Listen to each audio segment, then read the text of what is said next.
আজ আমরা একটি নফল সালাত নিয়ে কথা বলবো, যেই নফল সালাত, যেই নফল নামাজ আমাদের সমাজে শত নয় হাজারের মধ্যেও একজন লোক আদায় করেন কিনা সন্দেহ। অথচ কোরআন এবং হাদিসে যত নফল সালাতের কথা বলা হয়েছে, এই যে সালাতটির কথা আমরা আজকে বলতে চাচ্ছি, এই সালাতটি তন্মধ্য থেকে দ্বিতীয় সর্বাধিক গুরুত্বপূর্ণ নফল সালাত। সমস্ত নফল নামাজের ভিতরে সবচেয়ে গুরুত্বপূর্ণ নফল নামাজ হলো তাহাজ্জুদের নামাজ।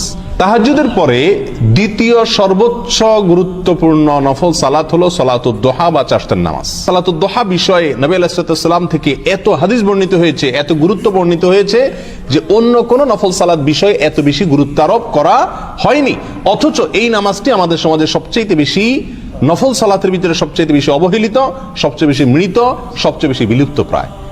সহিহ মুসলিমে আসছে, আবু যর গিফারী রাদিয়াল্লাহু তাআলা বর্ণনা করছে যে নবী আলাইহিস সালাম বলেছেন, প্রতিদিন সকালে বান্দার শরীরে যতগুলো জোড়া আছে প্রত্যেকটা জোড়া এর পক্ষ থেকে আল্লাহর কাছে বান্দার তাসবিহ পেশ করা, সাদাকা পেশ করা উচিত।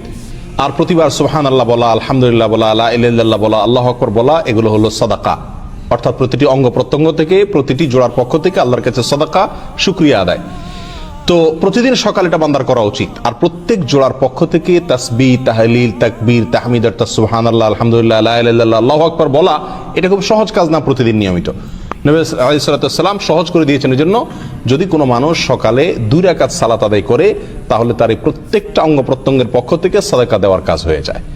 আর সেই 2 রাকাত সালাত সালাতুল দুহা বা চাশতের নামাজতে প্রতিদিন সকালে সালাতুল দুহার অংশ হিসেবে মানুষ যদি সালাত আদায় করে তাহলে গোটা শরীরের প্রত্যেকটা অঙ্গ প্রত্যঙ্গের পক্ষ থেকে কি হয়ে যাবে? সাদাকার কাজ হয়ে যাবে ইনশাআল্লাহ। প্রিয় ভাইরা, এই সালাতুল দুহা সম্পর্কে আবু হুরায়রা রাদিয়াল্লাহু তাআলা আনহু বলেন, আওসানি খালিলি বিসালাস, আমার বন্ধু রাসূল করিম সাল্লাল্লাহু আলাইহি ওয়াসাল্লাম আমাকে 3টি বিষয় করার জন্য, 3টি কাজ করার জন্য ওসিয়ত করেছেন। ওসিয়ত সাধারণ নির্দেশ না, ওসিয়ত মৃত্যুর আগে মানুষ যেটা সবচেয়ে গুরুত্বপূর্ণ নসিহত এবং উপদেশ দিয়ে থাকে, অবশ্য পালনীয় যে উপদেশ দিয়ে থাকে সেটা হলো ওসিয়ত। তো সাহাবী আবু হুরায়রা বলেন, আমাকে নবী করিম সাল্লাল্লাহু আলাইহি সাল্লাম 3টি কাজের ওসিয়ত করেছেন। এই 3টি কাজের ভিতরে একটি হলো সালাতুদ দুহা যেন আমি আদায় করি। তিনি বলেছেন হাদিসের শেষে, লা আদাহুন্না হাত্তা আমুত, আমি মৃত্যু পর্যন্ত তার ওসিয়ত গুলো ফলো করে যাব, একটাও ছাড়বো না। অর্থাৎ এই সালাতুদ দুহা মৃত্যু পর্যন্ত কখনো ছাড়বো না। প্রিয় বন্ধু, সাহাবী প্রতিজ্ঞা করছেন নবী সাল্লাল্লাহু আলাইহি সাল্লামের ওসিয়তের উপরে চলবেন, মৃত্যু পর্যন্ত কখনো ছাড়বেন না। কিন্তু আমরা বেশিরভাগ মুসলমানদেরকে খোঁজ খবর নিয়ে দেখলে দেখা যাবে জীবনে একবারও সালাতুদ দুহা পড়ার সুযোগ হয়নি। আল্লাহ তাআলা আমাদেরকে মৃত সুন্নতকে জিন্দা করার তৌফিক দান করুন। প্রিয় ভাইরা, এই সালাতুদ দুহা প্রসঙ্গে নবী আলাইহিস সালাম শুধু আবু হুরায়রা রাদিয়াল্লাহু তাআলা আনহু নয়, আরো বহু সাহাবায়ে কেরামকে তিনি ওসিয়ত করেছেন, নির্দেশ করেছেন, গুরুত্ব আরোপ করেছেন। এবং নবী আলাইহিস সালাম সহ সাহাবায়ে কেরাম এই সালাতকে খুব গুরুত্বের সাথে আদায় করতেন, নিয়মিত আদায় করতেন, সবসময় আদায় করতেন। এই হাদিসগুলো থেকে মোটামুটি সালাতুদ দুহার গুরুত্ব একেবারে পরিষ্কারভাবে বুঝে আসে। আবু হুরায়রা রাদিয়াল্লাহু তাআলা আনহু থেকে বর্ণিত আরেকটি হাদিস আসছে, যে হাদিসটি ইবনে খুজাইমাতে বর্ণিত হয়েছে। নবী আলাইহিস সালাম বলেছেন, লা ইউহাফিজু আলা সালাতিদ দুহা ইল্লা আওয়াব, সালাতুদ দুহা এটাকে নিয়মিত আদায় করে যে, সে হলেন আল্লাহর আওয়াব বান্দা। আওয়াব, আওয়াবকে যে আল্লাহর দিকে ধাবিত হয়, আল্লাহর দিকে ধাবমান, আল্লাহর দিকে অগ্রসর, আল্লাহমুখী বান্দা, আল্লাহর নেককার বান্দা, আল্লাহর দিকে যেতে চায়, জান্নাত দিকে যেতে চায়, যে এই বান্দা কখনো সালাতুদ দুহা ছাড়তে পারে না। সালাতুদ দুহাকে নিয়মিত পড়ে যারা, তারা আল্লাহর দিকে ধাবমান, আল্লাহর দিকে অগ্রসর বান্দা যারা, তারাই এটাকে কি করে? নিয়মিত আদায় করে। সহিহ মুসলিমের আরেকটি হাদিস আসছে, আম্মা জান আয়েশা রাদিয়াল্লাহু তাআলা আনহা বর্ণনা করেছেন, নবী আলাইহিস সালাম বিষয়ে তিনি বলতেছেন যে, কান রাসূলুল্লাহ সাল্লাল্লাহু আলাইহি ওয়াসাল্লাম ইউসাল্লি দুহা আরবাআন ওয়া ইয়াজিদু মা শা আল্লাহ, নবী আলাইহিস সালাম সব সময় সালাতুদ দুহা আদায় করতেন, 4 রাকাত এবং তার চাইতে বেশিও তিনি আদায় করতেন। তো এই হাদিসগুলোকে যদি আমরা সামনে রাখি, সালাতুদ দুহার গুরুত্ব, চাশতের নামাজের গুরুত্ব অপরিসীম আমাদের কাছে একেবারে পরিষ্কারভাবে ফুটে ওঠে। আমাদের সমাজে বহু আমল প্রচলিত আছে, বহু সালাত প্রচলিত আছে, যে সালাতগুলো কোরআন এবং হাদিস দ্বারা সাব্যস্ত না, প্রমাণিত না। এরকম বহু সালাত আমরা খুব গুরুত্বের সাথে পড়ি। যেমন সব রাতে আমরা রাতভর জেগে নামাজ পড়ি এবং বিশেষ সংখ্যায় পড়ি, 2 রাকাত করে, 100 রাকাত, 10 রাকাত, 20 রাকাত, কত রকম কথা প্রচলিত আছে। অথচ এগুলোর কোনো ভিত্তি কোরআন হাদিস থেকে পাওয়া যায় না।